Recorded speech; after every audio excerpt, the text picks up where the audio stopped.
All right, thank you, Terry. Well, thank you, everybody. Thank you for the warm welcome. And it's kind of nice being in a historical society setting. I'm the young guy that always ate up all the history. So I grew up in the city of Burbank, and I grew up about a half a mile from the end of the runway there at the Burbank Airport. There was an airport, a cemetery, and then my house. Now, one of my earliest memories is at the end of the runway there's a place called the Portal of Folded Wings. It's this magnificent structure that's part of the Valhalla Cemetery. And there's some pioneers actually entombed there. The mechanic for the Wright brothers, Charlie Wright. Carl Squire, famous from the Lockheed days. Bert Kinner, who was an early aviation pioneer up in Glendale. So I grew up walking by that as a little child and going to school by there, and it's been quite a run. So to live next to an airport like that, not know you're on the top 10 of the places the Russians would like to blow up because they're building things there that altered the course of history. I was about 1.5 miles from the Skunk Works. And to show you how small the circle is, when I started working at that airport in 1985, circa 86, 87, I became the noise guy. That's what we're affectionately known as, the guys that take all the calls on noise. Ran a noise monitoring system. I hired this young man to run the system for me. He'd have to put in all the flight strips, and you marry up the flight strips with the noise events, and that's how you build your database. And young Kevin Gordon came to work for me. Well, lo and behold, his dad was like the number 2 or 3 guy at the Skunk Works at the time. Jack went on to run the Skunk Works and got to be friends with them. My Lockheed hat's in the car, by the way, and looks just like that one. So the circle's small. You never know who you're going to run into. One day when I was working there as a noise guy, my boss down the hall says, "Hey, Jeff, Tony Levere's here. He needs some information on noise. He's going to speak down at the Torrance Airport." So I just happened to have a picture of a P-38 that didn't have an autograph on it in my office. Don't ask me why, it was there. I traded for it, ran down the hall with my photograph, gave him all the info he wanted. I said, "Mr. Levere, would you please sign this for me?" Which he graciously did, a Lockheed legend, who I guess Eddie Martin turned down for flying lessons because he was too young. So the circle's small. My dad was in World War II, learned how to fly B-25s. The war ended. He was class 45C. The war, of course, ended in 45. So he ended up going up to, I think, either Lincoln, Nebraska, and finished out the war there. Then when he discharged, he went back to work for the phone company, Pacific Telephone, which he has a slip of paper that actually authorized him to go away to war. You actually had to ask permission to your employer. That's so you could come back and get your job back. My dad ended up spending a bunch of years in the California Air National Guard in communications, and actually was in this unit right here in Costa Mesa at one time. So the circle is small. So history for me, aviation history, I feel kind of spoiled. When I went to work at Burbank, I obtained my pilot's license. I used to have to fly around and drive around doing noise things, and we used to have quarterly meetings as noise officers. And one of the meetings we had was down here at Orange County, at that time John Wayne Airport. And I got my little Cessna 152 and flew down here from Burbank at 2,000 feet the whole way, down over Fullerton Airport, got over Miles Square, made my call. And when you could land here and deal with everything that was going on here, you felt you were really something, because there was a lot going on. So that, as we'll see. So got here in 95. I'd gotten married, I had a 4-month-old, and I was up at the Camarillo Airport. I'd spent about 4 years at Oxnard and another half a year at Camarillo. Really enjoyed it, met a wonderful lady, we got married, we had our first child, and this job down here came available. And I was just at a point in my career where I just said, you know what, I think I want to get back in the game on the air carrier side. And this airport had a reputation for being busy, exciting, lots going on. They had a terminal that was 5 years old by that time, but it was still very active. It was still about 400,000 operations back then. So my wife and I talked about it. We agreed that this might be a good career move, so we came down here, and we've been here ever since. Raised our children here, live in Tustin. Tustin's been very good to us. I've spent a lot of time in Costa Mesa, spent a lot of time all over this county, but it's been a really good run. So with that as my preamble, just to let you know, I really love history like you do. Why don't we just go ahead and fire off the first slide here. The airport is officially named John Wayne Airport, Orange County. That's what it was renamed in 1979 in honor of the great film legend John Wayne. There's numerous stories about how he felt about the airport. I really don't get into that other than to say, of course, the planes flew over his house. My neighbor that just moved in tells me a story how she was in a little sailboat, a little Lido 14, learning how to sail, and she ran into his boat at his house. Even though her family and everybody said, don't go that way, that's where John Wayne's boat is. She went that way. She ran into it, and he did not get mad at her. He says, okay, young lady, he goes, you're going to come back here every day for the next week, and you're going to scrub my boat. And that's what she did. In later years, she ran into his children that are her age, and they said, oh, that really happened? We just thought Dad made that up. So it's pretty good stuff. So John Wayne Airport, Orange County, very confusing because the airport sits in an unincorporated island. As many of you know, before Newport Beach annexed the Heights area, this was all unincorporated up from the water. The water, as you know, many of you may know, that's why you have the Orange County Sheriffs on the water, because the tidal waters are county lands. That's why you have the sheriff on the water. But then the unincorporated area basically went way, way back in the day, obviously all the way up to Santa Ana, the county seat and the main city in the area, about 5 miles from the airport. So the airport is named John Wayne Airport, Orange County, Santa Ana, California. Our headquarters, as of in the 80s, we moved into buildings over on Red Hill. And then we eventually moved into the building we're in now at 3160 Airway Avenue. It was an industrial building we converted into office space. So our mailing address is in the city of Costa Mesa. The terminal building I work in is 18601 Airport Way. That's Santa Ana, California, because we're unincorporated. When you drive in, you're coming in from Irvine, so your maps are going to tell you you're in Irvine. So it's got a lot of jurisdictional things. Then, of course, right across the street and just south is the city of Newport Beach. So in my years there, I can tell you what's really been impressive to see is because of that, we maintain strong working relationships with not only the cities, but their fire and police. And so it's pretty much seamless service to the airport. If things, we get a lot of medical aids at the airport. We're about a 10.5 million passenger a year airport now, so we're pretty busy.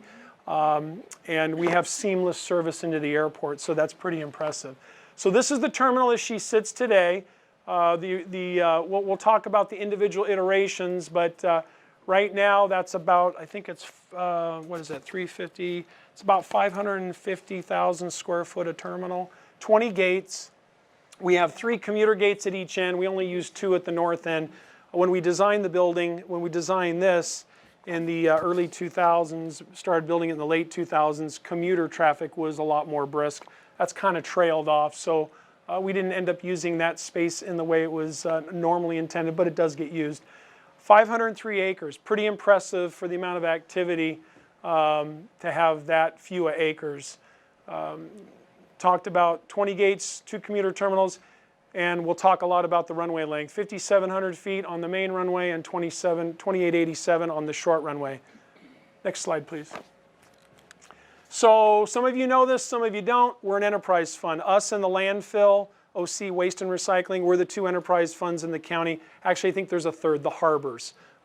They basically derive their income up of operating revenues, so it's not taxed. So if you use the airport, you're paying for the airport. If you don't use the airport, you're not paying for the airport from a financial standpoint. The airport is self-supporting.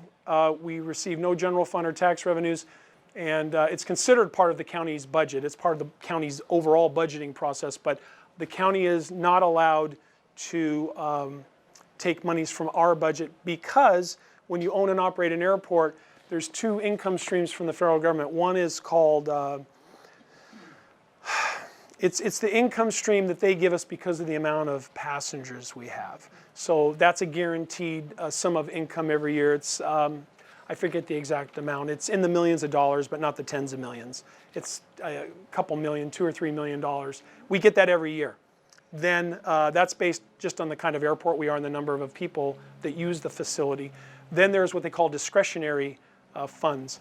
Every airport, when you fly, you pay you pay a ticket tax. Well, that ticket tax goes to funding the entire system. So when we redo, like we just did a taxiway, that was about a $6 or $7 million endeavor. The airport put in a certain amount of money, and then the feds put in 80% of that. And we raise our hand years in advance and say, hey, we want to do this taxiway. We'd like to apply for funds. And then they program us in and say, yep, that taxiway is 30 years old. You need to repave it. We agree. We'll fund 80% of it. You fund the other 20%. So airport revenues must stay at the airport. So the county can't, do a grab and take the funds and use it to balance the budget other places. Okay. These are our service partners. Service partners are important. Orange County Fire Authority. For decades, it was Orange County Fire Department. And in 1995, as a result of the bankruptcy, they broke off and became an authority. They have, I believe, 23 or 23 member cities. Very large board. I think it's like 23. And then they also service the airport. We're what's called a direct contract. We don't sit on the board. We pay them money each year to be our fire department. And you'll see that. You'll see what they do for us. Orange County Sheriff's Department, unincorporated area. They've been out there since the early 70s, formally as the Sheriff's Department. Prior to that, ironically, our police officers out there were part of the same security force that was on the boats in the harbor and harbors, beaches, and parks. They had their own security force. And they were called airport police. There was a different kind of police officer back then, but those days are long gone. So we have regular sheriff's deputies and what we call sheriff special officers that provide the security function at the airport. FAA runs the tower, provides the nav aids. TSA, you're all familiar with that. Customs and Border Protection, we have 2 international flights a day, one by Alaska, one by Southwest. Cabo San Lucas, and then 4 days a week Alaska goes to Cabo, and 3 days a week they go to Puerto Vallarta. The airlines, of course, we currently have 7 and 2 cargo. Terminal concessions, ground transportation, rental car taxis. TNCs are what you know as Uber. The state of California calls them transportation network carriers. Of course, the shuttles, we have valet parking. We have the fixed base operators, which years ago we'll talk about Martin Aviation. Today it's ACI Jet on the east side. Further south is Atlantic Aviation. On the west side is a small firm called Jay's Aviation Maintenance that takes care of light aircraft. We have the Martin Aviation / Lion Air Museum facility. That's an FBO. And then we have an ACI West facility that's connected to the east side operation. FBO means fixed base operation. That's because back in the 20s and 30s, barnstormers were itinerant, so they didn't always stay in one place. So once you became a fixed base, it's a term that's lasted all these decades. Excuse me? Yes? Is this referring to the airport from when? I mean, because we were here in the 60s. I'm telling you what's going on right now. This is today. Yeah, Okay. I'm just giving you a quick thumbnail sketch of what we're doing now, and then we're going to go back into the history. Okay. Yep. And then we have the hangar operators and aircraft support, which is maintenance. Next slide, please. So this is what the airport has become.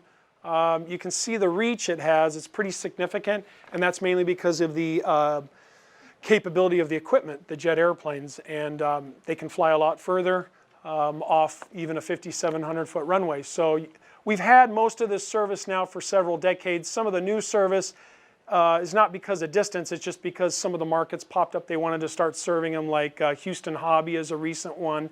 Detroit was in our playbook back when Northwest was here. Delta's picked it back up recently, and it's huge because it's an international gateway. And so they go there once a day to feed their hub. We are going to have an interesting one, service to Everett Payne Field. That's going to be flown by Alaska Horizon, and that's the Boeing factory. So there'll be connectivity directly into Everett. You see the 2 Mexico destinations, and that's about it. Everything else, the Bay Area. We do go to Sonoma now once a day. Alaska does that as well. So some niche service followed by all the major hubs that you know: Denver, Dallas, Atlanta, Chicago, Minneapolis, Salt Lake. Okay? Next slide. So we are just wrapping up here in this last half of this year, Terminal A and B improvements. Believe it or not, the terminal it's getting old. The A and the B. We opened it in 90, right?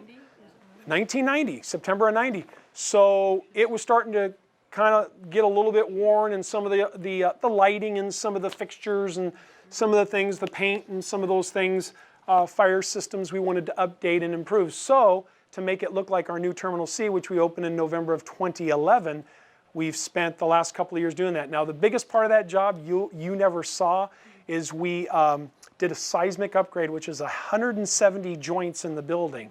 After each earthquake, they learned things about buildings. And so they said, you know what? Although your building's built well, we're considered an essential structure, so we want to be standing after a 7-point or greater earthquake. So over these last 3 years, they've been peeling back the building, and in 170 locations, they've been welding in gussets and L brackets and all kinds of neat stuff.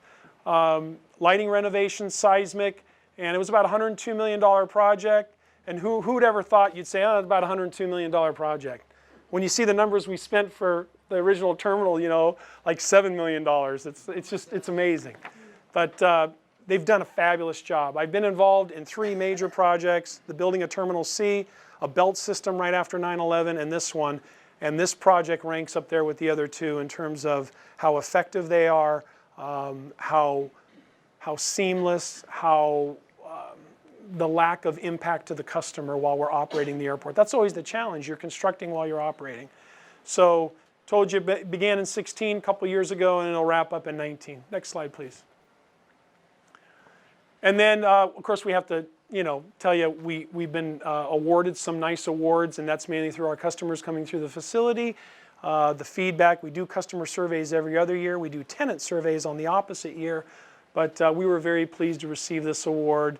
And, you know, it's a nice thing for a facility this size and one in your own backyard. Next slide, please. So General Aviation. John Wayne Airport is historically a general aviation airport. The airlines came in a more major way in the 60s. We've had airline services you'll see since the 50s, but these pictures aren't that old. We really have this kind of diversity of aircraft. I didn't put in a business jet, but we also have corporate business jets that are very prevalent. But you will, on any given week, see these kinds of airplanes operating at the airport. Next slide, please. And of course, this is just a shot of where Eddie Martin's airport was, and I'm so glad you have the map. And of course, I didn't bring my laser pointer, but we can certainly point to it. The Eddie Martin field would have been right up there. I'll point to it here, if it's all right. Right here. Eddie Martin's airport would have been right here. Right there. Okay? And it was there from 1933, and then as I learned by doing the research, great thing about doing a presentation like this, we have a lot of resources at the airport in terms of the history, but this kind of caused me to have to dig a lot deeper. And actually the county took over his airport in '39 legally because they wanted to run Main Street all the way down to Newport Beach. And so connects with where today's MacArthur is, down into Newport Beach. And so the county actually took that over legally in '39, and then in 1940 they started building their next airport. So this is an air show event, and you can see quite a few people. It was a big deal back in those days, you know, nothing but vacant land, and somebody throws an air show, people are going to come out. Next slide, please. So this just gives you a better view of what we're talking about. Today's airport. This was the county's first airport. It actually opened in '41. I have '39. That's when we took over this airport. But in 1941, this opened in September, and we all know what happened in December. So it did not get to operate very long as the county's first airport. And you can see how the road went right through the Eddie Martin Airport, and that's why the county had to take it over. They gave Martin and Joe Hager a 17-year lease at the new facility. And of course, once the war started, you couldn't fly within 150 miles of the coast. So all your flight schools went inland to places like, you know, Olancha and just kind of the desert communities. They had to go inland. This here is a speed course. And we'll see a picture in a minute why that was kind of important. So you see the runway here. This is a 2,500-foot runway. They built a tower and a hangar. And lo and behold, the war starts. So that airport kind of becomes somewhat useless for its purpose. Next slide, please. That's the speed course. And Mr. Hughes, it was either 3 or 4 runs. He wanted to make just one more. And when you go just one more, you run out of gas. He was a very gifted pilot. He had his share of mishaps, both in this airplane and a Sikorsky seaplane he had, and of course in the movie the XF-11 that he built, his company built, where the props reversed on him in flight and caused him to crash. He was very gifted. He was an eccentric, but he was a very gifted aviator. So one too many passes. I love the policeman standing there. It's like, I mean, you think about we're standing in a big old field of crops, and it's like, yeah, I guess we're guarding this thing. I mean, I don't know. It's not like there's a whole bunch of people back there trying to get to his plane. And I put this in here because, so think about this. People have to get in your mind, in 1935, airplanes are a big deal. And when airplanes come to town and do loops and people jump out with parachutes and they do things, it's a big deal. This man builds this airplane.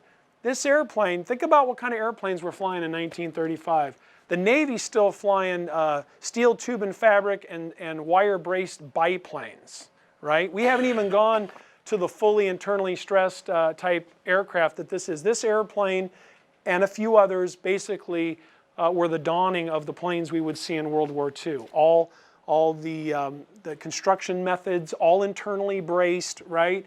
And the wheels would retract, the constant speed propellers, the high horsepower engines, all those things. Well, what's this? What plane they're talking about? This is the Hughes H-1. Yeah, and then the Machi seaplane up here, they would fly those in Italy, and that had 2 engines, tandem, and then 2 props. Well, the reason why that plane could go faster, even though it had these very large pontoons, it had like endless takeoff on the water. So it could just go on forever and take off very low, go very fast. So it's not to say this wasn't exceptional. It was for a land-based airplane. It was the fastest. But it just shows you kind of where we were experimenting at the time. Here's one on pontoons. Here's one with retractable wheels. This had 2 engines, 2 props. This had 1 engine and 1 prop. So it just kind of gives you what was going on in the world at the time. Okay? So this is our airfield. And we know this is just after World War II. And the reason why we know it's just after World War II is this was the military configuration. Originally a 4,500-foot runway. And you can see where they added 500 feet at the end here. All these parking positions are revetments for P-38s. And so as Bob shared with me, the P-38s were here. It was for coastal air defense. We had them at Torrance. We had them at Grand Central in Glendale. And I'm sure we had them some other places. Probably had them down in San Diego. Coastal air defense during the war. And so the revetments were on the west side. Then you had this side of the airfield, the original, which we'll see other pictures, the original terminal and hangar right here. You can see the original runway is right here. So what they did is they realigned the runway to runway 21 and runway 3. So those of you know, 21, you drop off to 0, that's 210 degrees magnetic heading, and 30 degrees going the other way. And I can tell you to this day, if you go on the airfield and you stand at 210 degrees, the wind blows right in your face. So they got it right. In World War II, probably because tail dragger type aircraft, I don't know, they didn't have a single center line. They had dual center lines. And at the end of the runway, by the numbers, they'd have hash marks for every 1,000 feet of runway. So at the end of the runway, there'd be 4 hash marks and a half. So you knew it was at least 4,500 feet long. You flew over the airport, you looked down, you could see. Of course, the military would have had charts on each airfield that told them the length, but just something they did for GA pilots as well. You can see already, just post-war, this is probably late 40s, look how many airplanes we had. It was already becoming a very busy facility. The drag racing hadn't started yet because there's no evidence of it, which you'll see in other photos. And I forget I think it was like 16 or so P-38s that were based here. Next slide, please. So here's the end of the airport. So here's the original terminal building, the original hangar. They had a taxiway that went out to this runway right here that's now going to be used as a drag strip. And then this is the military runway that's now being used by civilians. Next slide, please. So this is how the airport got used from 1952 on. Bonanza ran an airplane from Los Angeles to here, from here down to San Diego, and then they went over to Yuma, and then they went from Yuma over to Phoenix. And that's how you used to have to do it. Those were called local service airlines. They were regulated by the Civil Aeronautics Board. So that's how they were regulated. You can see just a little Piper Super Cruiser here parked in front of the building that they built back in 1940, a little control tower there. And then just a wider shot with the Martin School of Aviation. And those DC-3s would land, they'd leave the starboard engine running, got 3 to 4 minutes to get your people off, put them on. It was just a quick stop. They didn't stay here any length of time. No instrument approaches back in these days. It was all visual. Oh, what do you got? Sorry, I had a question. The Quonset hut buildings, are those the ones on 17th? No. No. Okay. These are actual hangars that were built as hangars. Next slide, please. So now we see a little bit later, they've now put stripes down the middle of the runway, so it looks a little more civilian. And you see all the discoloration where they were having the drag races. So you always hear this on the whole time I've been at the airport. They used to drag race on the runway. They did. They didn't drag race on the active runway. They drag raced on the former runway. And you're going to see that in just a minute. But look at how many airplanes still. The revetments are now gone. They've gotten rid of all that. The west side of the airport's immaterial. So they drag race their quarter mile, and then they have to veer off a little bit to the right for their bleed down area to stop. You have a what's called a segmented circle that tells you where your traffic pattern is. There'd be a windsock there and or a wind tee, and that DC-3 picture you saw was taken right here. Okay, so this is 1955. Next slide, please. And just kind of what it looked like at the time. There's a plane fueling up. Bonanza Airlines on the side of the building. There was a little cafe down here, down in that southwest corner of the building. Next slide, please. So here's your Santa Ana drags. So you see the runway, the airport runway here, and see the old runway kind of bleeds into it. Think about it. They really didn't use that runway much. The war came and it really didn't get used other than those few months. And it probably got used thereafter a little bit by the military, but other than that, it didn't get much use. So they talk about C.J. Pappy Hart as one of the founders, and Creighton Hunter. Yep, that's who they talk about. And they were the ones that started this whole endeavor. And I'm thinking this is at the height of its popularity, but they did say the last day they ran drags there in '59, it was every Sunday.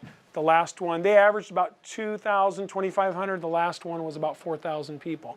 What's astonishing about this, and doing a little bit of research, is there's no barriers. All those are is telephone poles laid on their side. People standing there, and they say there was only one death during that, and it wasn't a racer. It was something that blew off an engine and hit somebody. It wasn't a car going into the spectators. So you'd line up, you'd pay your money.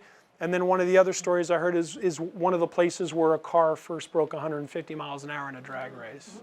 So pretty amazing. Next slide.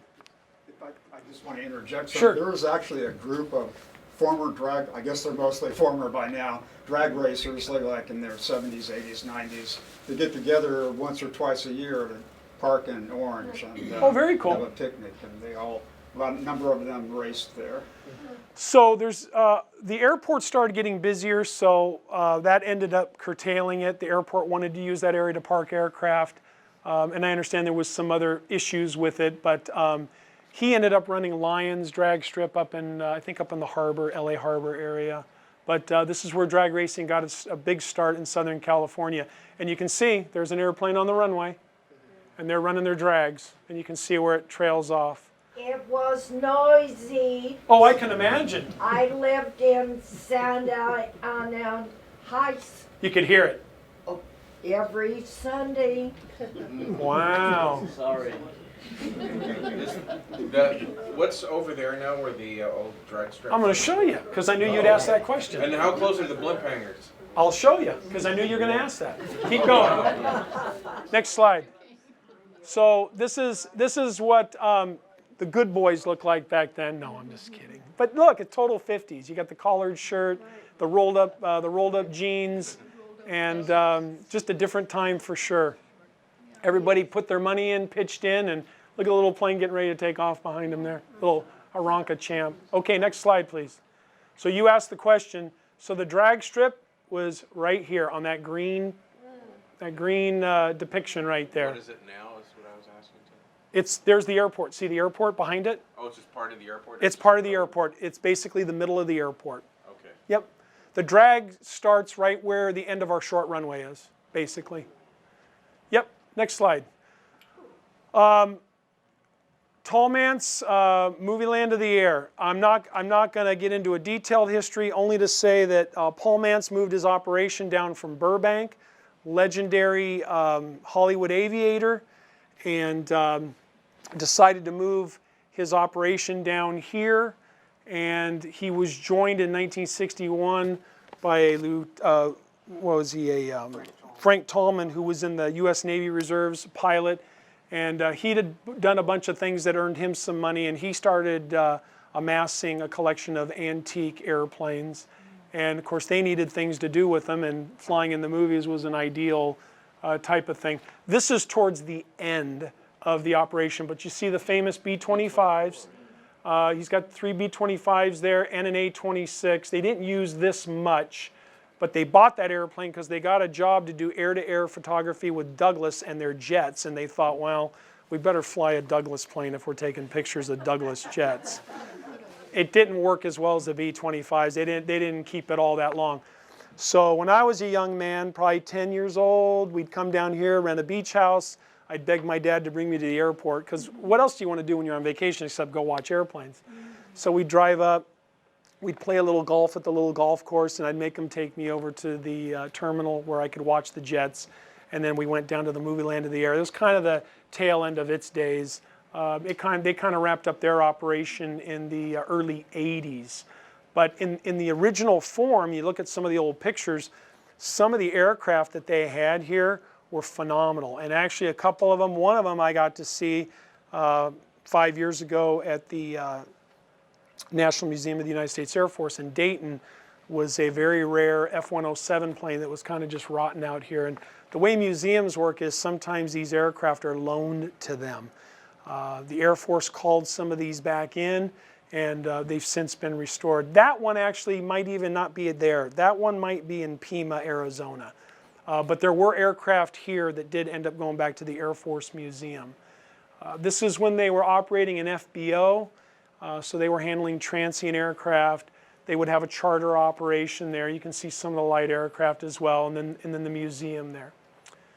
So, of course, Paul Mance died in 1966 filming Flight of the Phoenix. So once he passed, they, meaning Tallman and Company, a few years later, he held an auction to start selling off some of these premier assets of these aircraft. Real quick, next slide. So this is what the B-25 looked like. This is Frank Pine, and Frank Pine, I believe, and his brother and family ended up running the business after Frank Tallman died. He died in the late 70s. He was flying an Aztec, and he died just out past Corona on, I think it was inclement weather, ended up hitting a hillside, and that took his life, which is terribly ironic. These guys do what they do for so long, and then something like that ends up suddenly ending their life.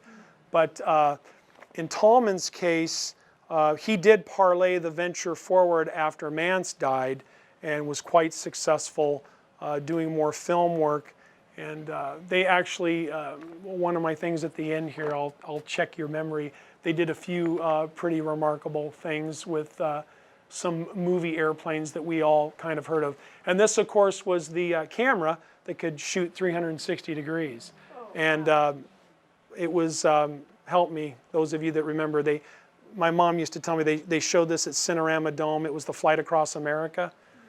America the Beautiful. Yeah, and that was because of this airplane they could do that. Of course, they also did the movie Catch-22.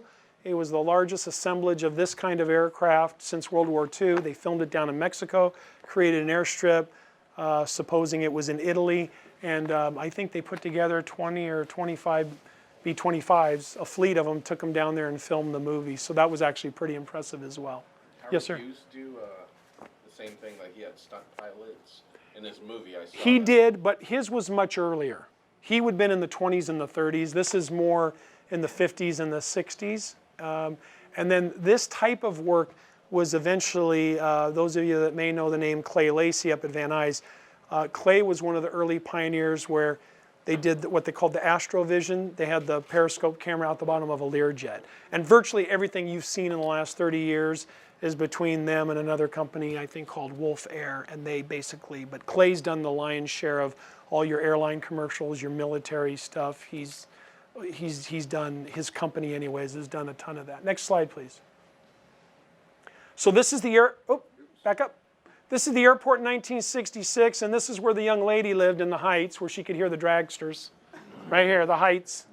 And what's funny is when I was looking at this, 1966, this shopping center's still there. That's where the Shell station is, and there's a Fresca's there and a few other restaurants in there. So you can see the military runway that went here. So what happened was in 1959, they hired 3 companies to do a study. Lockheed, Quinton Engineers, and Pereira Company, and they wanted some proposals. They needed to plan for the future.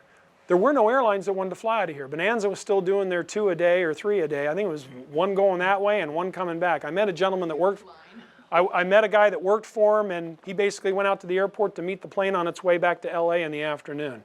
And if the weather's bad, you know, you take your balloon, you let it go, you time it. And when it goes into the clouds, you hit your stopwatch and it tells you what the ceiling is. You call that into the pilots. You look across the airfield to see how far it is, and you tell the pilots what the visibility is. This was a big deal. So you asked about the Tustin hangars. There's the Tustin hangars right there. I'm sorry, I don't mean to bomb you with so many questions, but there was a photograph of the hangar being, them doing the drag races with a hangar, like, close by. So Those they were drag race there too? No, no, no. These were those hangars you saw were these hangars up here. No, the Tustin blew hangar, and then they showed the hot rods. There is a photo, but it's a long shot from the drag strip, and you can see the blimp hangars Oh, it's like a in the compression. background. It's like a photo compression. they were No, it's not really a actually, photo compression. It was just their shot, and it looks like they're closer than they really are. Okay. Yeah, back in those days, there was nothing between the airport and the hangars, so they Right, would have yeah. looked very close. Yeah. So what we did was they decided, the board decided, so the jets of the time were the 707, you needed a 10,000-foot runway. The county and the residents, it wasn't going to happen. There was, calls, nope, we don't want that. At the same time, there frankly wasn't a lot of interest by any airlines to serve this market. So being that by this time, Bonanza's flying the F-27 starting in about 1958, which is a twin-engine turboprop plane, holds about 40 to 50 people. That was your bread and butter airplane, and it was now flying the route I told you about. And I don't know if they were flying anywhere else by that time nonstop. How about Catalina? Nope, no Catalina service. So you got to remember, there's nobody living here much, okay? We don't have our 3 million people yet. We don't even have 1 million people yet. What year are you talking about? This is 1966. Is that the 405? Well, there weren't a ton of people in '66. I mean, But when, there was an airport, and we could take the kids up top, and they could, climb upstairs, and you could get on you could see the planes coming in and out. correct, and I'm going to show you that. Okay, so what year was that? That was 67 on. Okay. Can you tell me the street names, please? This would be modern day Bristol. This would be modern day Campus, and this is Red Hill and Santa Ana Avenue. So this airfield, you can see where they had to move all the airplanes down here, and what they were building was a big asphalt mat up here to park some 400 airplanes. They also put a VOR in up here, which is a radio beacon that leads you to the airport. There is no instrument landing system at this airport yet, but wide open spaces. No Irvine, no nothing. The next thing you see is El Toro Marine Corps Air Station. Next slide, please. So this is how we cobbled together our airport. Those are all the land parcel maps we needed to accumulate to have the airport look as it looks today. So here's the military airport with the protection zones. Then we had to start obtaining land on this side and then to the north to protect the runways. Next slide. We got a little more to go, and I don't want to keep you here all afternoon. This is the plane I was telling you about. And you can see at the old terminal and then at the 1967 terminal. Next slide, please. That was my very first flight in a Bonanza F-27 Well, there you go. in September of '66. Then Air California started in the late 60s. This was the plane they flew, the Electra. They flew it again in the 70s because they and PSA were going into Lake Tahoe. Lake Tahoe wouldn't allow any jet aircraft, so they had to go back and find some old Electras, rebuy them, and fly them into Tahoe. Next Where slide. did they land in Tahoe? I'm sorry. At the Tahoe Airport, at the south end. This is the terminal in 1967. This is the restaurant everybody talks about. It was originally called Berkshire's, and then it became Delaney's. Is that still there? It is gone. This got torn down in the mid-1990s. They renamed it after Eddie Martin in '89, and then the new terminal opened in '90, and it was tore down about 4 or 5 years later. These are the first jet airplanes that used the airport. Bonanza had them, and eventually became Air West and Hughes Air West. Next slide, please. You can see Air California had, they flew these for a very short period of time after the Electras, and then there's a Bonanza DC-9. These are what started all the issues about jet noise. These were the planes that came in after the F-27s. They were airplanes designed to use a 5,700-foot runway, and it wasn't a problem, but the intent of what we had was originally for the turboprop style of aircraft. Next slide, please. So this building's still there, albeit a different color. It's at the corner of Airway and Paularino, 1969. There's the Red Hill Bridge over the soon-to-be-built 405 freeway. This building's being renovated as we speak at the corner of Paularino and, at the corner of Red Hill and Paularino. Next slide. And this is looking that same exact direction from virtually the same spot. That's what it looks like today versus what it looked like in '69. You can see the South Coast Plaza skyline. The drive-in there in... There's the drive-in is, go back to the last slide. The drive-in is right there. Thank you. There's the drive-in. Next Down slide. 55, right? Yep, next slide. 1967, we had this pretty ornate mural made out of tile that everybody always comments on. I always get asked about the mural. I get asked about Delaney's. I get asked about the runway length. I get asked about like these same 4 things my entire 22 years. And I have an answer for all of them. Delaney's was a fun place to go get a soda or lunch, and you could look over and see airplanes, and it was a nice time. This is early on. We just had gates 1, 2, and 3, one door. Pick your gate. And when you got on the plane, they told you where you were going, so you went to the right place. Next slide. And the mural, what happened to that? Somebody says they took it apart, they disassembled it, but I don't know if it really exists. So this is the 67 terminal. We're in the mid-1980s. We've got about 800 or 900 aircraft based on the airport, 400 alone up here. And we're just getting ready. Right after this is we're going to start building in 1987 for the Riley terminal. Next slide, please. This is what it looks like today. What a difference 30, 40 years makes, right? Next slide. So this is what the south end of the airport looked. This was Tallman's Aviation down here. This is the remnant of the old military runway. Nothing on the west side except one set of hangar, or there's a fire station north of there, and this was a single hangar where today's Martin Aviation is. Next slide.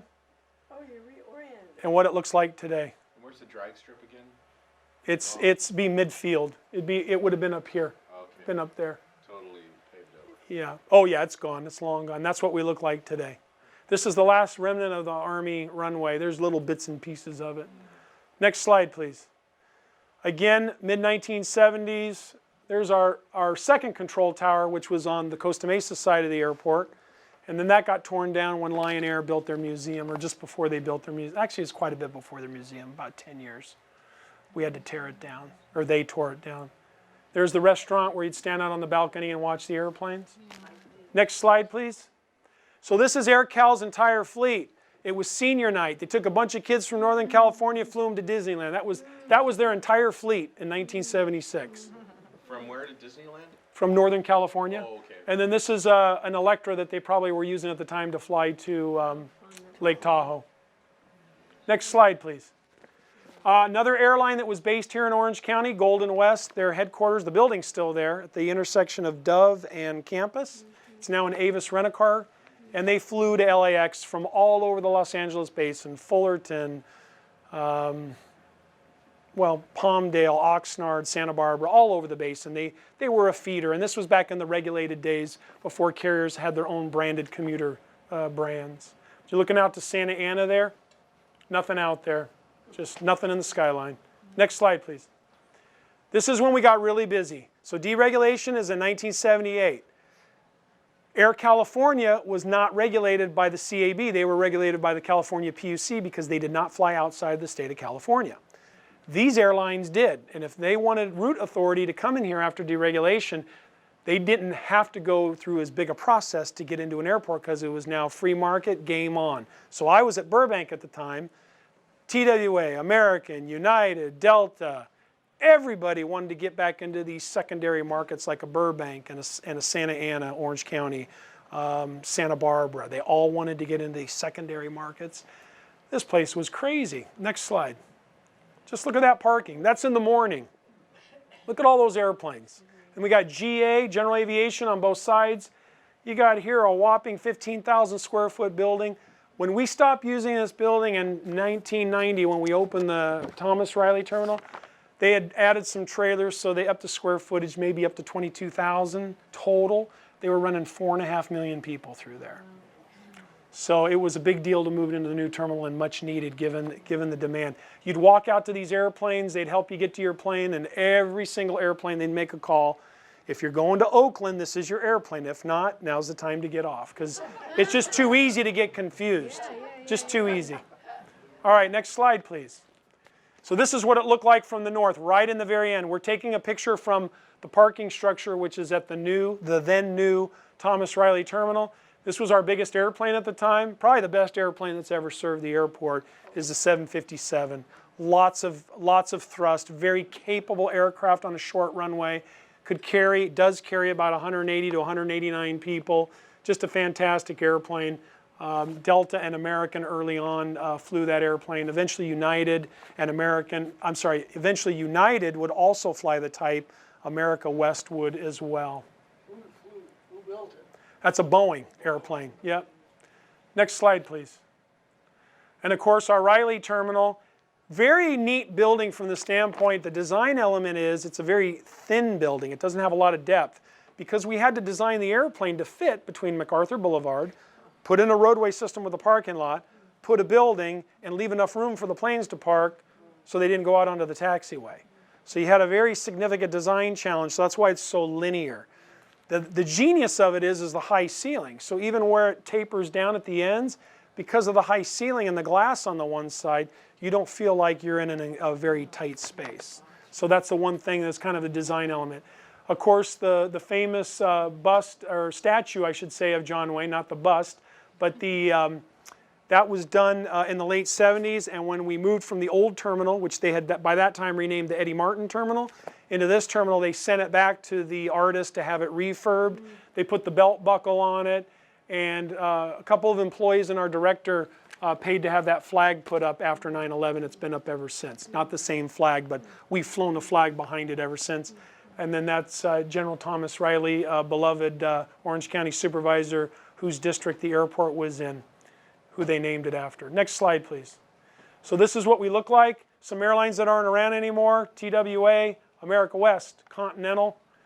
This airport is very unique, and we have a very high percentage of multi-million mile type flyers. So we have 2 club rooms. Currently they're American and United. When we first opened in '90, it was American, and the other club belonged to America West. It was called their Phoenix Club. And they were a big airline at the time, and they wanted to have a club for their frequent flyer travelers, and those clubs are still up there to this day, and they do quite well. Next slide, please. That's what we look like after building Terminal C. So that was 6 more gates, and this was as a result of a renegotiation, the phase 2 of the settlement agreement that carries us through now 2030. It puts a limit on passengers through the end of 2020 of 10.8 million passengers, and then there's some incremental increases that can take place if certain things are met, demonstrated. And so what we ended up doing is we ended up deconstructing a parking structure that was here and adding on a new one because we wanted the terminal to be all linear so you wouldn't have to walk around a terminal, around a parking structure. So this is about all you can do. There's really not much more room to put in any more terminal per se. You pretty much maxed out. Next shot, please. So this was kind of interesting. In January 15, 2016, the American employees that are former AirCal employees, those people in the American Airlines company to this day are called early American.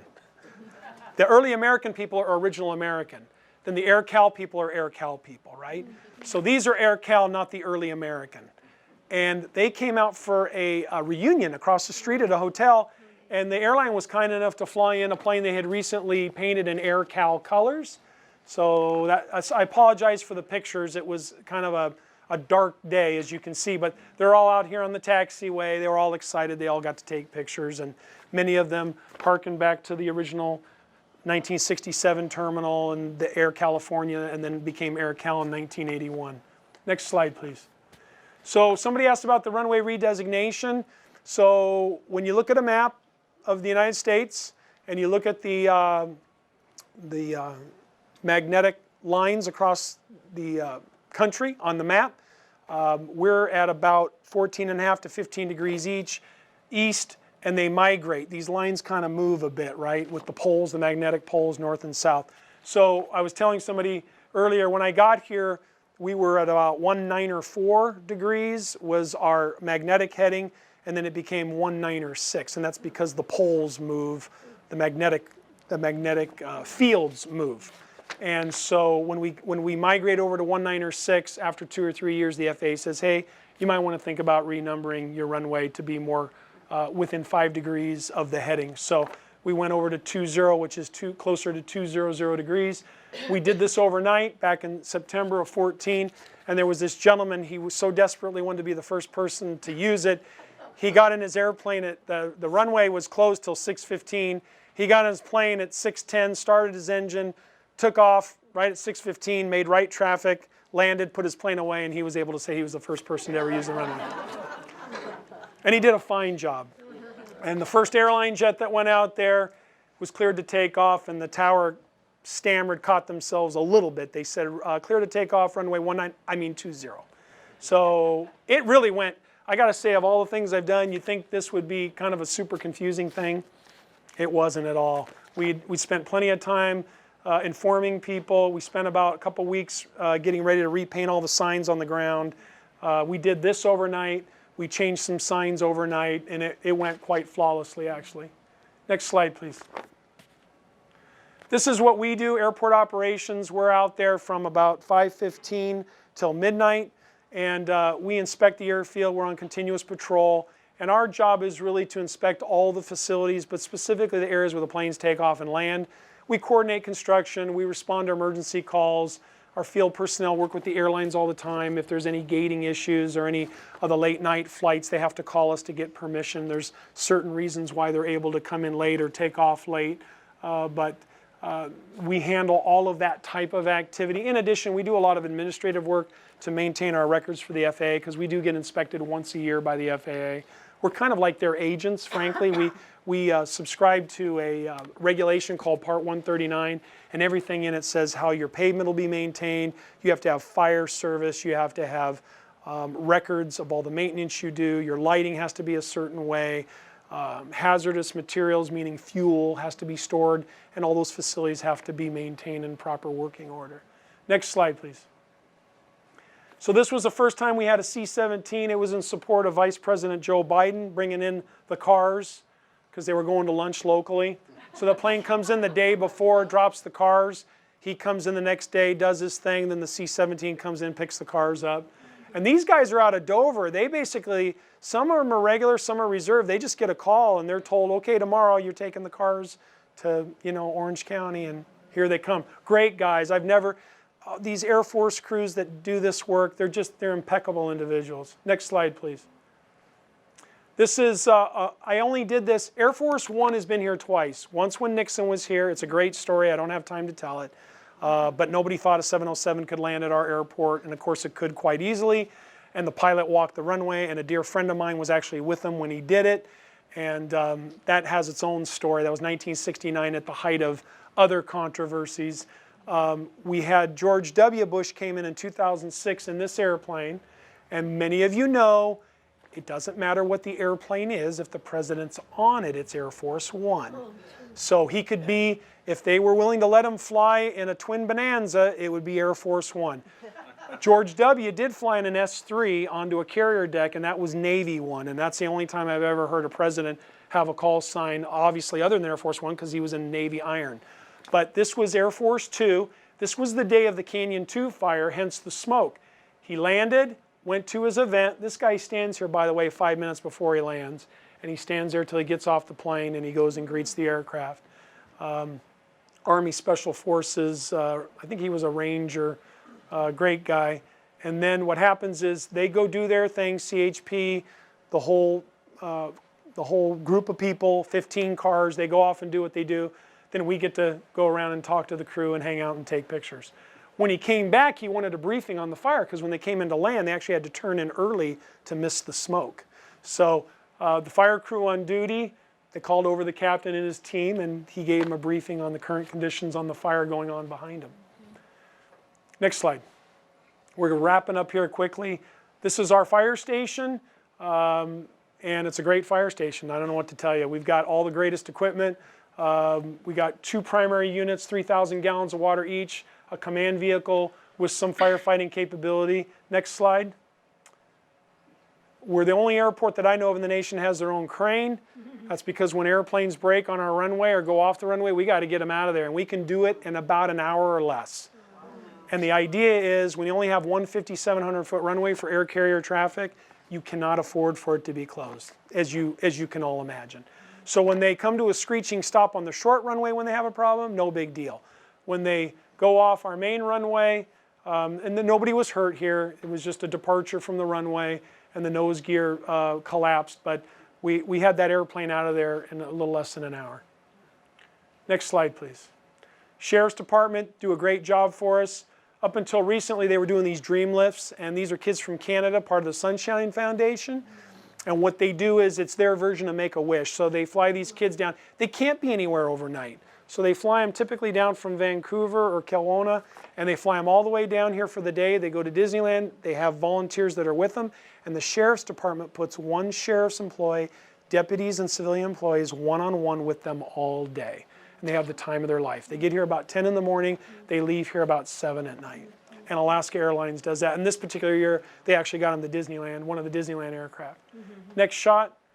So then, now. Since you're a historical society, I figure we give you a little history. So this is the Air California days. Sheriff's Airport, they would have been called back then Orange County Sheriff's Department. We refer to them as airport police, but they're the Sheriff's Department. And then this is a modern day in front of a similar airplane, and they're still out there getting it done for us. Next slide, please. This is the morning departure. So not a single airplane can release brakes and take off till 7 o'clock. So what that means is they line up various places on the airport. We actually use this short runway as a taxiway. It's stressed for aircraft of that size. It's used by little airplanes during the day, but it's a taxiway in the morning. Next slide, please. This was building Terminal C from 2009 to 2011. Your biggest challenge is operating an airport while you're building on an airport. And we did this remarkably well, fortunately, because most of the gates were north of the construction. Most of the new gates were south of the existing gates we were using. So once they got underway and put some K-rail and fencing up there, we were able to give them an area, and they could kind of stay out of our way and we could stay out of theirs. Next slide, please. Okay, so this is your quiz, your historic group. What aircraft were produced at Orange County Airport? And your clues are, one was a production aircraft, the other 3 were not. And I'm gonna hold the guy with the Reno Air Race shirt a little higher accountability. You don't know. Thank you. All right, well, let's go look and see what these things were. Next slide. So the first one was the Horton Wingless. Well, this guy, he had this big idea for this plane, and the wings basically retract into the fuselage. Didn't end up being a performance success. This is kind of fun because it's just that outside the box 1950s thinking. So you can look this up. If you type it in online, it'll give you the history. He was a local guy, and he came up with this thing. I think it only flew once. How many passengers? I'm looking at it, it looks like 1 or 2. There's not much there. I think the idea was if maybe you could do this in a jet-propelled version, I don't know, but you've all seen those fantastical drawings you'd see in Popular Mechanics and things. This is kind of in that. It's a Batman airplane. Yeah. Manta Ray. Next slide, please. Okay, so there was 2 Spirit of St. Louis's built, one for the movie starring Jimmy Stewart, and then I didn't realize this when I was doing my research to speak to you folks. In '67, the 40th anniversary, I think Department of Commerce wanted to have a replica and take it over to the Paris Air Show in memory of Lindbergh, you know, and the crossing. And so the second time around, there's actually a video on YouTube, and it's with Frank Tallman. They spent $50,000 building a replica right here on the airport. And I mean, he had some serious craftsmen on this, you know, rib stitching all the way that Claude Ryan and his folks would have built the thing down in San Diego back in that 1926-27 time frame. And my understanding is, this shows you how small the circle is. So we had a fireman retirement a couple months ago, and one of my firemen, Randy Burt, and he comes up to me and I told him, you know, this, that, and the other. I told him I was speaking to you guys, and he goes, you know, my dad worked over at Tallman's. He was a mechanic. Sure enough, when I'm reading the book, his dad, Wayne, was the guy that was out there when they took this thing out to the end of our short runway, and it was kind of a big deal. And, you know, first flight, he took off, and there was a pretty good group of people there, and it has his dad's name about being out there when Tallman got in the thing and took it off. They flew it down to San Diego, and then eventually, I'm guessing they boxed it up on a ship eventually and took it over there. But quite a machine, and quite remarkable that there was still that much interest in aviation and the things, the achievements like that 40 years later. I think it may have ended up in San Diego as well. They have one at the museum. And you may be right, and that may be the one that burned up in the fire. Oh, you're right. They had a fire there like 30 years ago. And I think you're right, it might have been that plane. All right, next slide, please. So you remember the flight of the Phoenix. So I didn't know this. So they're filming in Yuma, summer of '66, heat wave, this, that, and the other. There's a stunt man, and Mance is flying the plane. I think he's about 67 at the time. He's flying the plane. Something happens, they hit the ground. This was a pretty rickety thing. This was truly an experimental aircraft. They built it here. They didn't fly it out of here, but they built it here. It had the wings of a twin Beech. It had some Vultee aircraft in the middle, and then they built these custom landing gear. And the idea was, there's a model of the plane in your case back here, the C-119. Its predecessor looked very similar. Twin boom airplane. They crashed in the desert. They took one of the booms, they took the outer wing panels, built it in the desert, and flew themselves out. So unfortunately, when he crashed, the boom snapped off. It went over. The stuntman was thrown off. He lived, albeit injured. Mance was killed. Well, they hadn't finished the movie. So they had to finish the movie, so they had to come up. They went and got an old North American 047 observation plane, took off the canopy, made a straighter tail, put these things, these are dummies hanging on there because this was the crew of the plane. So in real life, they were supposed to hang on the wing and they would fly out to safety. So they actually had to come up with a second airplane. So if you watch the movie really close, you'll see a different airplane in a couple of the scenes. I haven't seen the movie in forever, but that airplane was built here. The last one I'm going to share with you, next slide, that's Miss Santa Ana, circa like 1962. So this was a plane designed by a guy named Bill Morrissey. He was a Douglas engineer, and it started out as the Morrissey Nifty. And it eventually was bought by a company in Santa Ana, the design rights, and they built stuff. They built processing equipment for the post office, machine company, sorting devices, big machinery. Well, he bought this thing and he built them at his factory and he flew them off the parking lot. And he says, oh, we'll just put them together at the airport. And they put together about 50 of them before they went out of business. Wasn't a bad airplane. It just, there was no money to be made with it at the time. So that's your little trivia lesson. And then next slide. So that's what our airport looks like when it's cloudy and you're landing and you're an operations officer and you're a pretty good photographer. Last slide. And that's how you can get a hold of us. And I do end it by saying this. Our website, no joke, is an incredible bit of information. Whether you want a little bit of history, whether you got questions about what we're doing, we're getting ready to start this general aviation process to kind of recalibrate the airfield because it's time. You know, the complexion of the fleet has changed. We have vacancies out there where we didn't used to have vacancies with the light aircraft. We have some more demand in some other areas, but even if you're interested in knowing where airplanes go when they take off, we have the Volan system. So it's a very, very, very good source for information. I even use it for things even when I'm doing stuff like this. So it has the settlement agreement in there. It's got everything. So with that, I want to thank you for your attention. And if you have any questions at the end of this, I'll be happy to stay back and talk to you about anything you'd like to talk about. Okay?